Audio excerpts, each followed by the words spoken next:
Hello बच्चों, आप सभी का फिजिक्स चूरमा पे स्वागत है, जहां पे कंसेप्ट है इतने इजी जितना की चूरमा। आज हम नीट पीवाईक्यूज का थर्ड चैप्टर लेकर आए हैं, जिसमें हम पढ़ेंगे न्यूटन लॉज ऑफ मोशन के पीवाईक्यूज। अब न्यूटन लॉज ऑफ मोशन के पीवाईक्यूज देखिए, पहला क्वेश्चन क्या कहता है। पहला क्वेश्चन ये रहा कि एक मास इतना है और बेंड करा हुआ रेडियस इतनी है और फ्रिक्शनलेस रोड है, बैंकिंग एंगल ये है, स्पीड बताइए। तो बच्चों आपको पता है बैंक्ड स्मूथ सरफेस पे स्पीड होती है root r g tan theta. तो बच्चों आर है आपका 90 जी 10 और 1045 1, तो रूट 900, मतलब आंसर आ गया आपका 30 मीटर पर सेकेंड। बच्चों आंसर आ गया आपका 30 मीटर पर सेकेंड। और यदि यही होता रफ बैंड रोड तो बच्चों आप फॉर्मूला यूज करते r g into mu plus tan theta divide में 1 minus mu tan theta, root r g into mu plus tan theta divide में 1 माइनस म्यू टेन थीटा। यदि ये रफ बैंक होता तो, बट अब तो सिंपल बैंक रोड है without roughness यानी स्मूथ है, तो root r g tan theta आप यूज करोगे। अगला सवाल देखिए बच्चों क्या कहता है। अगला सवाल ये रहा। अगला सवाल बच्चों ये कह रहा है अपर हाफ इंक्लाइन प्लेन का परफेक्टली स्मूथ है while lower half is rough है, it block starting from rest है, will again come to rest at the bottom if the coefficient of friction between the block and lower half of the plane is given by mu की बच्चों value पूछी है। तो मान लो ये आपका inclined surface है थीटा पे, इसका हाफ पोर्शन कर लिया, तो ऊपर वाला s/2, नीचे की डिस्टेंस मैंने s/2 ले ली। यहां आपने रखा है बच्चों, आपको पता है नीचे की तरफ लगेगा एक्सेलरेशन g sin थीटा, ये कांस्टेंट है, तो मोशन की इक्वेशन लगा दूं इस पॉइंट और इस पॉइंट के बीच में। हमें पता है v square minus u square is equal to होता है 2as। अब v स्क्वायर फाइनल वेलोसिटी निकालनी है, इस पॉइंट पे इनिशियल 0 है, 2 नीचे जा रहा है तो एक्सेलरेशन नीचे ही होगा g sin थीटा, और डिस्प्लेसमेंट s/2 हाफ हुआ है, 2 से 2 कैंसिल, तो बच्चों v स्क्वायर की वैल्यू आ गई g sin theta into s, g sin theta into s। अब यहां पर वेलोसिटी मिल गई, फाइनली रेस्ट में आ जाता है। तो बच्चों आपको पता है इस लास्ट पोर्शन में नीचे की तरफ लगेगा g sin थीटा, बट ये फ्रिक्शन है, यहाँ पे फ्रिक्शन है, तो फ्रिक्शन है तो ऊपर की तरफ अपोज करेगा, तो ऊपर की तरफ लगेगा फ्रिक्शन म्यू n होता है बच्चों mg cos theta, but acceleration लिखना है तो मास से डिवाइड कर दूंगा, तो ये आएगा mu g cos theta upward. अब ये कह रहा है फाइनली रेस्ट में आ जाएगा, तो बच्चों ये बड़ा एक्सेलरेशन है और ये छोटा एक्सेलरेशन है।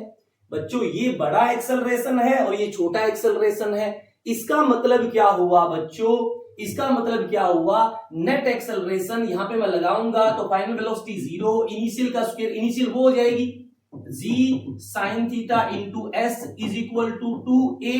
एक्सेलरेशन नेगेटिव होगा, कितना होगा, ये बड़ा है, ये घटाऊंगा, तो mu g cos theta minus g sin theta, और डिस्प्लेसमेंट कितना है बच्चों s/2, 2 से 2 कैंसिल, माइनस से माइनस कैंसिल, g से यहां से g कैंसिल, s से बच्चों s कैंसिल, तो ये बचा sin theta is equal to उस साइड बचा बच्चों mu cos theta minus sin theta, sin इस साइड आएगा तो 2 sin theta is equal to mu cos theta. बच्चों साफ साफ दिख रहा है, म्यू बराबर आ गया 2 tan थीटा, म्यू बराबर आ गया 2 tan थीटा। आई होप आपको ये क्लियर हुआ होगा। आप इसको एक बार पॉज करें और फिर दोबारा ट्राई करें और फिर दोबारा सॉल्यूशन देखें। आई होप ये क्वेश्चन आपका क्लियर हुआ होगा। अगला क्वेश्चन देखिए क्या कहता है। 3 block with masses m, 2m, 3m are connected by string as shown in figure। ये फिगर है बच्चों, ये फिगर है। Applied on the block m, the mass move upward at a constant speed, यानी कि velocity constant है, तो uniform motion natural state से ऊपर जा रहा है। What is the net force on the block of mass 2m? 2m पे नेट फोर्स पूछा है बच्चों। जब भी नेचुरल स्टेट होती है नेट फोर्स 0 होता है। नेचुरल स्टेट के लिए नेचुरल स्टेट तभी होता है जब नेट फोर्स 0 होता है, तो बच्चों आंसर आ गया 0, आंसर आ गया 0।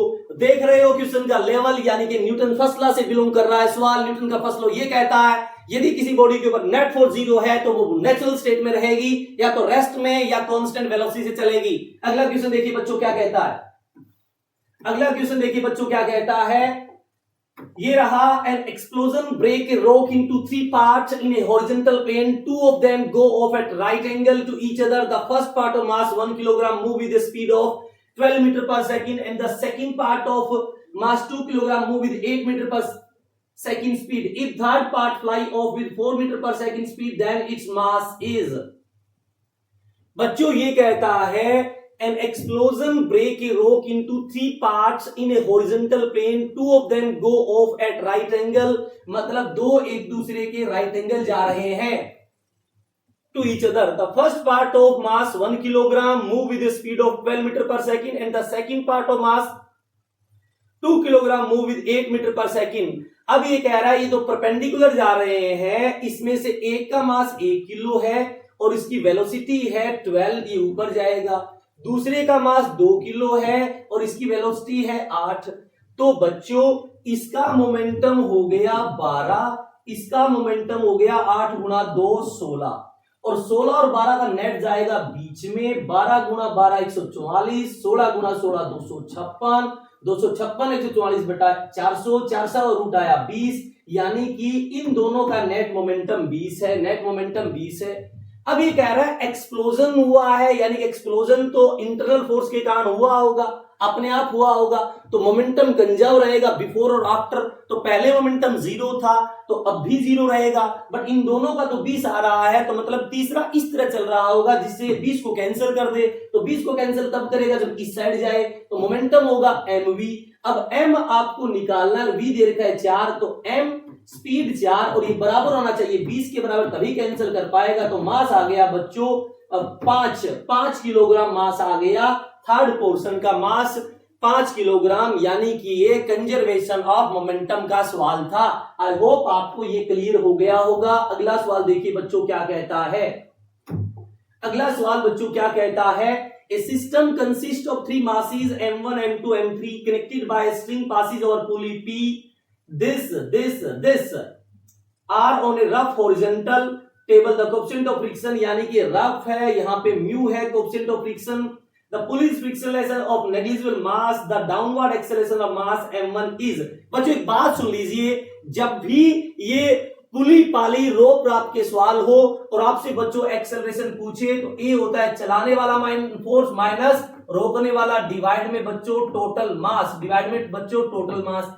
जब तक आप एक्सेलरेशन ना निकाल लें तो आपको इंटरनल फोर्सेस के बारे में जिक्र नहीं करना, यानी टेंशन वगैरह कुछ अप्लाई नहीं करना। मुझे साफ साफ दिख रहा है बच्चों चलाने वाला m1g है, ये नॉर्मल और ये जो ग्रेविटेशन है एक दूसरे को कैंसिल कर देंगे, तो बच्चों इसके इस साइड फ्रिक्शन लगेगा म्यू m2g और इस साइड फ्रिक्शनल फोर्स लगेगा म्यू m3g। तो बच्चों रोकने वाले तो ये दोनों हो गए, चलाने वाला ये हो गया m1g। तो आप लिखोगे m1g माइनस इन दोनों का सम म्यू कॉमन ले लूं, अंदर बचा m2 प्लस m3 इंटू जी डिवाइड में टोटल मास बच्चों m1 plus m2 plus m3। अब आपको साफ साफ दिख रहा होगा कि आपका जो एक्सेलरेशन आया है वो आया है m1g minus mu m2 plus m3g divide में m1 plus m2 plus m3 into जी, ये आपका आंसर बन रहा है। अब ये कह रहा है कि तीनों मास बराबर है, तो बच्चों ऊपर से m कॉमन लेंगे और नीचे 3m होगा, तो ऊपर बनेगा g minus 2m mu G divide में 3 m से m कैंसिल हो ही गया है, तो बच्चों 1 माइनस 2 म्यू डिवाइड में 3 इंटू जी, 1 माइनस 2 म्यू जी डिवाइड में 3 आपका आंसर है, यानी कि third is the right answer. बच्चों जब भी रोक वगैरह का सवाल हो, आपसे एक्सेलरेशन पूछे, तो चलाने वाला फोर्स माइनस रोकने वाला फोर्स डिवाइड में टोटल मास, और ये एक्सेलरेशन पूरी सिस्टम का भी है और इंडिविजुअल ब्लॉक का भी है। आई होप आपको ये चीज समझ आ गई होगी। अगला क्वेश्चन देखते हैं क्या कहता है। अगला क्वेश्चन ये रहा बच्चों, अगला क्वेश्चन कहता है the force F acting on the block, यानी कि y एक्सिस पे फोर्स है, x एक्सिस के ऊपर टाइम है। So the change in momentum the particle और the time interval from 0 to 8 second. बच्चों जो FT ग्राफ का एरिया है वो इंपल्स देता है, यानी कि चेंज इन मोमेंटम देता है। चेंज इन मोमेंटम ऊपर वाला एरिया पॉजिटिव लेना है 1/2, बेस आपका 2 है, हाइट आपकी 6 है तो ये आ गया 6 प्लस का, ये बच्चों 4 से लेकर 8 4 है, ये हाइट 3 है तो ये 12 आ गया प्लस का, ये बच्चों ये 2 है और आपका ये जो डेप्थ है ये -3 है, 3 गुना 2 6 माइनस का आ गया, ये कैंसिल हो गया, बचा 12। आपका आंसर है 12 Newton second. This is the change in momentum. बच्चों फोर्स टाइम ग्राफ का एरिया है वो चेंज इन मोमेंटम देता है। फोर्स टाइम ग्राफ का जो एरिया है बच्चों वो चेंज इन मोमेंटम देता है। आई होप आपको ये चीज समझ आ गई होगी। अगला सवाल देखिए क्या कहता है। अगला सवाल बच्चों क्या कहता है, a balloon with mass m is descending down with an acceleration where a is less than g, यानी कि एक m मास है वो नीचे जा रहा है a से, नीचे जा रहा है a से और a less than g है। How much mass should be removed from it so that it start moving up with an acceleration? ये कहता है कि m में से कितना मास कम कर दें, मैंने कर दिया m डैश, ये ऊपर जाने लग जाए किस एक्सेलरेशन से, a से, ये ऊपर जाने लग जाए किस एक्सेलरेशन से बच्चों, a से। अब एक बात सुनिए, जब ये नीचे आ रहा है और नीचे का एक्सेलरेशन बच्चों a है और a एक्सेलरेशन g से कम है तो यानी कि ऊपर की तरफ एक एयर फ्रिक्शन लग रहा होगा, वो मैंने f मान लिया, वो मैंने बच्चों f मान लिया। अब नीचे लगेगा mg, अब नीचे लगेगा mg, ऊपर लगा f, mg minus f is equal to बच्चों ma is equal to ma। अब यहां पे नीचे लगेगा m minus m dash into g, ऊपर तो वही फ्रिक्शनल फोर्स लगेगा। अब ये ऊपर जा रहा है तो अब की बार लिखूंगा f minus m dash into g is equal to m minus m dash into a। अब आपके पास ये दो इक्वेशन बन गई है। हमें क्या चाहिए, हमें चाहिए बच्चों किसकी वैल्यू, कितना मास आपने कम किया है, यानी m डैश की वैल्यू चाहिए। तो हम क्या करेंगे बच्चों, इन दोनों को डिवाइड करेंगे। यहां लिखूंगा मैं f minus m dash into g is equal to m minus m dash into a। बच्चों a से a बच्चों कैंसल। अब कर देंगे इसको क्रॉस मल्टीप्लाई, अब बच्चों इसको कर देंगे क्रॉस मल्टीप्लाई। यदि क्रॉस मल्टीप्लाई हम करेंगे तो बच्चों ये आएगा इस side mg into m minus m dash minus f into m minus m dash, इसको यहां पे मल्टीप्लाई किया, उसको इस साइड मल्टीप्लाई करेंगे तो ये आएगा F m minus m into m minus m dash into g। ये बन गई बात, ये बात बन गई। इसको हमें सोल्व करना है, बच्चों। अब देखते हैं इसका आगे सॉल्यूशन। इतना आपने नोट कर लिया होगा, तो बच्चों इसको मैं सोल्व करूं तो ये एज इट इज यहां भी है, ये एज इट इज यहां भी है, तो ये हो गया 2mg into m minus m dash, ये यूज कर लिया, ये इस साइड आ जाएगा, इस साइड आएगा तो fm, ये माइनस का fm है, प्लस का fm हो जाएगा, ये माइनस माइनस प्लस का है तो इस साइड माइनस का हो जाएगा, माइनस m डैश। बच्चों ये आया 2m square g minus 2m dash g is equal to 2fm minus fm dash. ये बनी बात यहां तक। तो मैंने क्या किया, 2m square g minus 2fm is equal to, ये मैं इस साइड लेकर आऊंगा तो m डैश कॉमन ले लूंगा, अंदर बचा f प्लस 2mg। तो मैं इससे डिवाइड कर दूं तो ये बनेगा आपका, अच्छा ऑप्शन में ए होना चाहिए, मतलब आंसर मुझे ए की फॉर्म में देना है बच्चों, यानी कि आंसर में एफ नहीं होना चाहिए, यानी कि एक बार हमें ऑप्शन देख लेना चाहिए कि इसमें एफ है या ए है, क्योंकि हमारे पास एफ तो है ही नहीं, एफ तो मैंने अज्यूम किया, तो आंसर तो नॉन टर्म के बीच में होना चाहिए, एफ तो मैंने अज्यूम कर लिया था। तो मैं एक बार फिर कर रहा हूं, नीचे लगा mg, ऊपर लगा फ्रिक्शन, ये जा रहा था नीचे, तो बच्चों इसकी इक्वेशन बनाई mg minus f is equal to m a equation 1। तो यहां से mg minus M A is equal to मैंने लिख दिया f। मुझे ये f गायब करना है। अब ये कह रहा है कितना मास कम करे, मैंने बोला m डैश। अब ये ऊपर जाने लगा a से, बट फ्रिक्शन तो अब भी ऊपर ही जाएगा, नीचे अर्थ खींचेगी m minus M dash into G से। तो बच्चों इसकी इक्वेशन क्या लिखनी पड़ेगी, इसकी इक्वेशन क्या लिखनी पड़ेगी, f minus M dash into g, m minus M dash into a, क्योंकि अब की बार ऊपर वाला फोर्स ज्यादा है, नीचे वाला कम है। तो यहां से f की वैल्यू आएगी m minus M dash into G plus m minus M dash into A. ये आपका f और एक ये f है, f दोनों साइड है, तो यानी कि दोनों की दूसरी साइड क्या हो जाएगी बच्चों, बराबर। अब इसकी दूसरी साइड बच्चों बराबर कर दें, तो मैं लिख दूं mg minus M A is equal to, वहां पे f क्या है, वहां पे है m minus M dash into G और प्लस में m minus M dash into A. बच्चों मुझे m डैश चाहिए, तो m डैश एक साइड, बाकी एक साइड। तो यहां लिखूं मैं mg माइनस एम ए, इस side mg minus M dash g plus m a minus M dash a. M dash एक साइड, ये एम डैश इस साइड लेकर कॉमन आएगा, तो g प्लस ए आया, g प्लस ये कॉमन ले लिया, ये इस साइड ले आया मैं। अब ये mg है, mg से mg कैंसिल, ये m ए माइनस का, इस साइड अगर प्लस का तो ये हो जाएगा 2ma।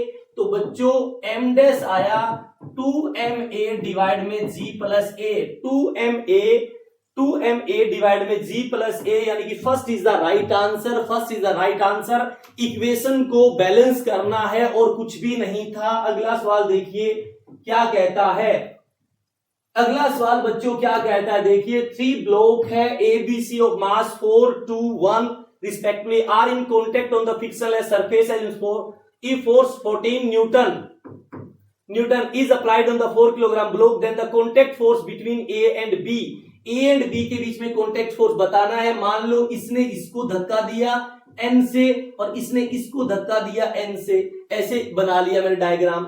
सबसे पहले ऐसे सवालों में A निकालना होता है। A होता है चलाने वाला 14 है, डिवाइड में रोकने वाला कोई है नहीं। टोटल मास कितना है, टोटल मास 4, 2, 6 और 1 7 है। बच्चों एक्सेलरेशन आया 2, यानी कि डब्बे किस साइड जाएंगे, 2 एक्सेलरेशन से।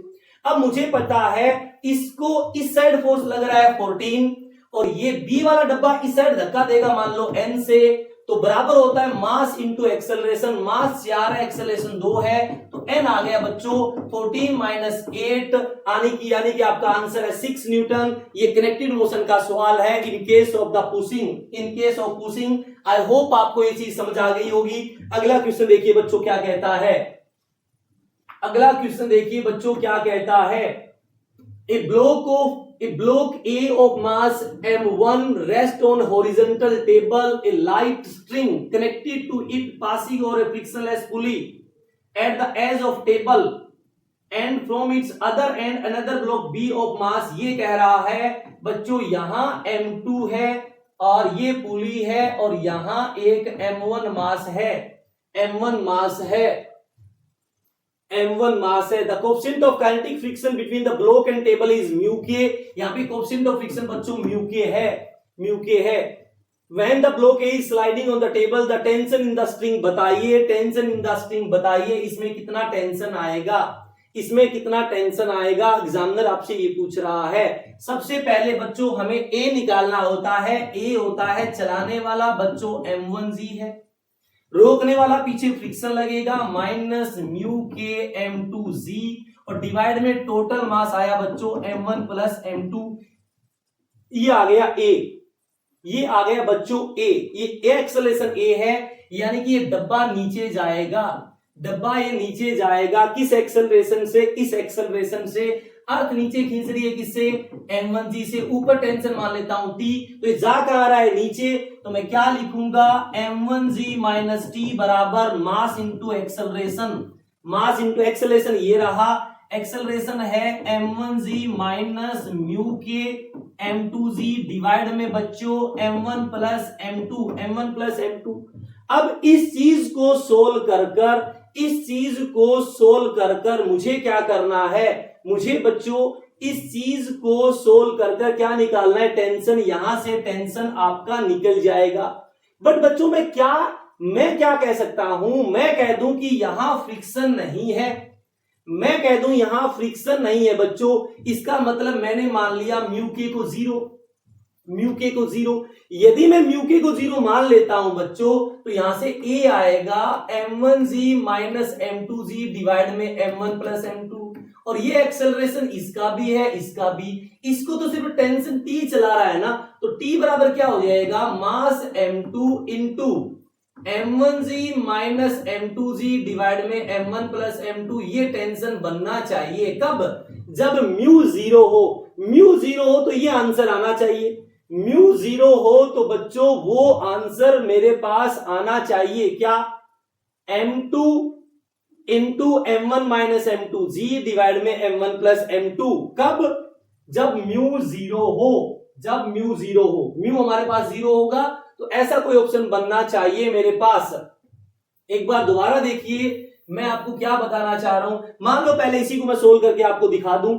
मुझे तो टेंशन चाहिए, तो इसको इस साइड मल्टीप्लाई करूंगा, क्रॉस मल्टीप्लाई करूंगा, तो m1 स्क्वायर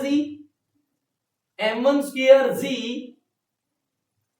अच्छा मुझे टेंशन टी चाहिए, तो मैं क्या करूं, टेंशन को इस साइड ले जाऊं, बाकी इस साइड लेकर आऊं, तो m1g minus m1 into m1g minus mu के m2g डिवाइड में m1 plus m2 is equal to T. ये है सवाल, ये बन गया। यदि ये सवाल बना है तो इसको अब क्रॉस मल्टीप्लाई कर दें, तो नीचे तो m1 प्लस m2 आएगा, नीचे तो m1 प्लस m2 बच्चों आए ही आएगा। इसके बाद देखिए ये मल्टीप्लाई करूंगा तो ये हो जाएगा m1 स्क्वायर जी प्लस m1 m2g, मैंने m2 से भी कर दिया, ठीक है, माइनस ये करूंगा तो m1 स्क्वायर जी माइनस प्लस हो जाएगा म्यू के m1 m2g डिवाइड में बच्चों m1 प्लस m2 है। तो ये तो साफ साफ मुझे दिख रहा है, ये तो कैंसिल हो गया। अब m1 m2g कॉमन आ जाएगा तो अंदर बचा 1 प्लस म्यू के, तो 1 प्लस म्यू के m1 m2g 1 प्लस म्यू के m1 m2g डिवाइड में m1 प्लस m2 आपका आंसर, यानी कि fourth is the right answer. कोई रॉकेट साइंस नहीं है। पहले एक्सेलरेशन निकाल लो, चलाने वाला माइनस रोकने वाला डिवाइड में टोटल मास, फिर आगे आपको इसको सोल्व कर लीजिए, आपका आंसर आ जाएगा। अगला क्वेश्चन देखिए क्या कहता है। अगला क्वेश्चन कहता है plank with a box on it at one end is gradually raised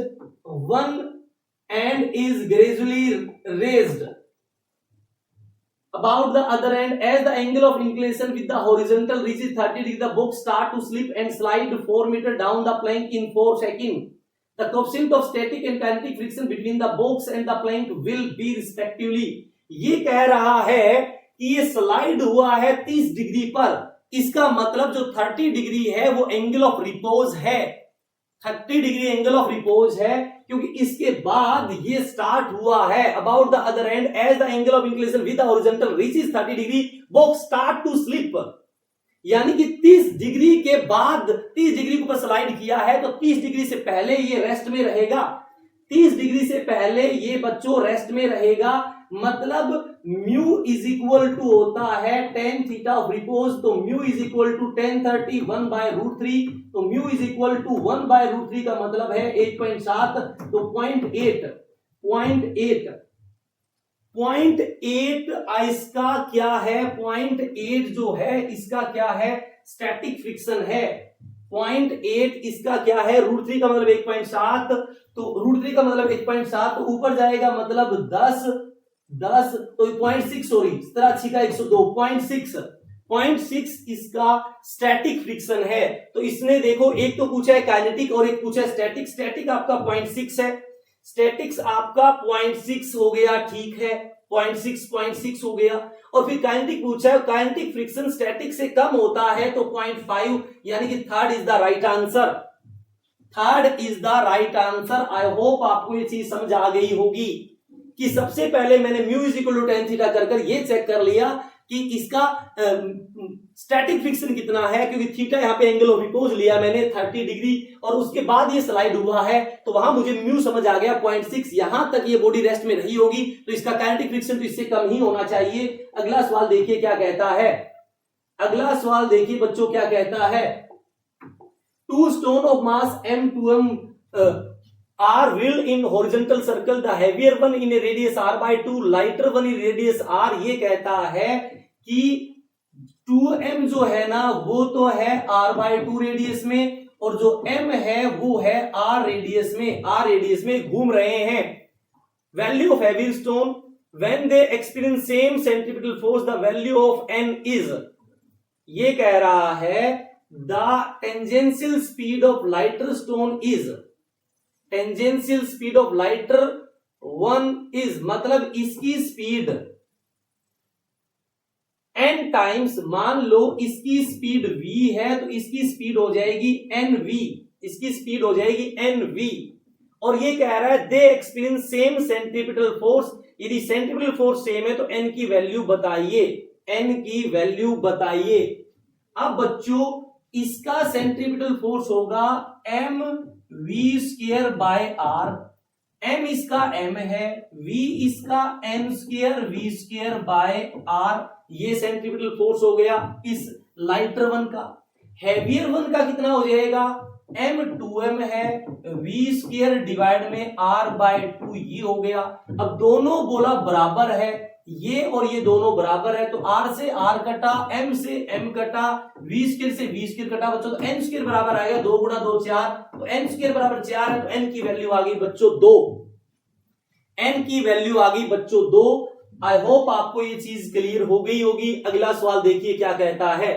अगला सवाल मैंने पहले सवाल में ही खत्म कर दिया था, अगला सवाल मैंने पहले सवाल के अंदर ही बता दिया था कि जब रफ बैंड रोड हो तो बच्चों सेफ स्पीड होती है root g r mu plus tan theta divide में 1 माइनस म्यू टेन थीटा, जो मुझे दिख रहा है थर्ड ऑप्शन, जो मुझे दिख रहा है थर्ड ऑप्शन। एक बार आप फर्स्ट को चेक करो, उसमें मैंने बता रखा है। फिर भी यदि आपसे नहीं हो रहा तो डायमेंशन का सवाल है बच्चों, स्पीड पूछा है और स्पीड का डायमेंशन होना चाहिए मीटर पर सेकंड, यानी कि L/T, और ये तभी आएगा जब G इंटू R हो, क्योंकि G एक्सेलरेशन L/T स्क्वायर और इंटू में R आपका L ऊपर रूट लगाऊंगा तो ये L/T आएगा, और G इंटू R सिर्फ एक ही ऑप्शन में दिख रहा है, थर्ड ऑप्शन में, तो इसलिए third is the right answer.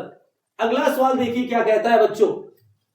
A rigid ball of mass m strike a rigid ball at 60 degree, get reflected without loss of speed as shown in the figure, the value of impulse होता है बच्चों, impulse होता है change in momentum delta p।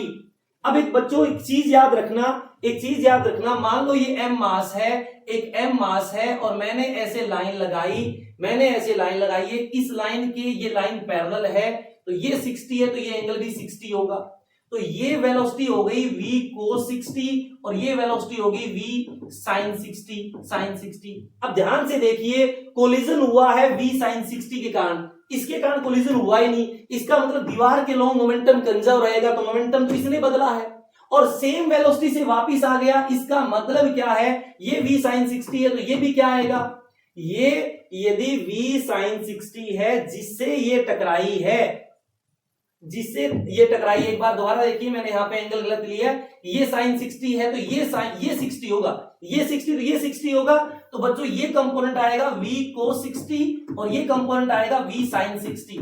अब इसके along तो collision हुआ ही नहीं है ना, कोलिजन हुआ इसके अलोंग तो ये वेलोसिटी सेम रहेगी, यानी कि जिसके अलोंग कोलिजन नहीं होता उसके अलोंग बॉडी का मोमेंटम सेम रहता है, तो दीवार के अलोंग सेम रहेगा।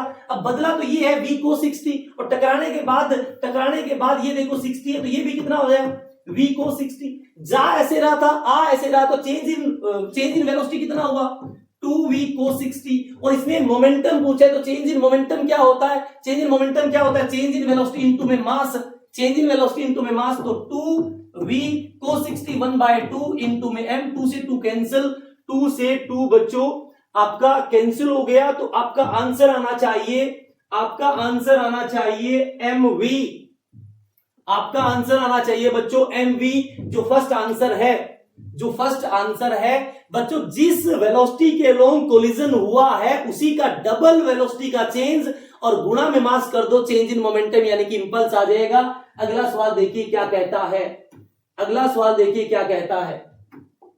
अगला सवाल ये रहा, one end of string of length L connected to a particle of mass m and the other end is connected to a small plug on the smooth horizontal table. If the particle move in a circle with speed v, the net force on the particle directed towards center क्या होगा? क्या होगा बच्चों? ये कहने वाला है कि ये एक पग है, यहां पे एक m मास है, ये v स्पीड से घूम रहा है, ऐसे ये ऐसे v स्पीड से घूम रहा है, इसमें टेंशन t है। तो बच्चों यदि आप ग्राउंड से देखोगे तो टेंशन T नजर आएगा, यदि ऊपर बैठ के देखोगे तो आप mv²/L सेंट्रीफ्यूगल दे दोगे, बट ऊपर बैठ जाओगे तो चीज रेस्ट में होगी, यानी T बराबर क्या? mv²/L आएगा, यानी कि या तो आंसर T बोल दो या आंसर बोल दो mv²/L, यानी कि T is the right answer, T is the right answer, T is the right answer. अगला सवाल देखिए बच्चों क्या कहता है, Which one of the following statement is incorrect? Which of the following statement is incorrect? Rolling friction is smaller than the sliding friction. हाँ, rolling friction sliding friction से कम होता है, क्योंकि ड्यूरिंग रोलिंग जो बॉडी है वो ग्राउंड के contact में थोड़े से समय के लिए आती है तो फ्रिक्शन कम होता है। Limiting value of static friction is directly proportional to normal reaction, यानी कि लिमिटिंग फ्रिक्शन जो होता है FL होता है वो म्यू एस n होता है, डायरेक्ट सही है। Coefficient of sliding friction has dimension of length, coefficient of जो फ्रिक्शन होता है उसके कोई डायमेंशन नहीं होते, यानी कि ये इनकरेक्ट स्टेटमेंट है, यानी कि जो थर्ड है वो बच्चों वो इनकरेक्ट स्टेटमेंट है। कोएफिशिएंट ऑफ फ्रिक्शन के कोई डायमेंशन नहीं होते, कोई डायमेंशन नहीं होते। आई होप बच्चों ये चीज आपको समझ आ गई होगी। तो ये एनएलएम के सवाल थे, इसी तरह से आप पढ़ते रहिए, प्रैक्टिस करते रहिए, और वो दिन दूर नहीं होगा जिस दिन आप सभी बच्चे व्हाइट कोट में होंगे, डॉक्टर बनेंगे। तो तब तक के लिए ऑल द बेस्ट, पढ़ते रहिए, खुश रहिए, टाटा बाय बाय। मिलते हैं वर्क एनर्जी पावर में अगले चैप्टर में। तब तक आप फिजिक्स चूरमा को लाइक एंड सब्सक्राइब जरूर करें, जहां पर फिजिक्स है इतनी सिंपल जितना कि चूरमा।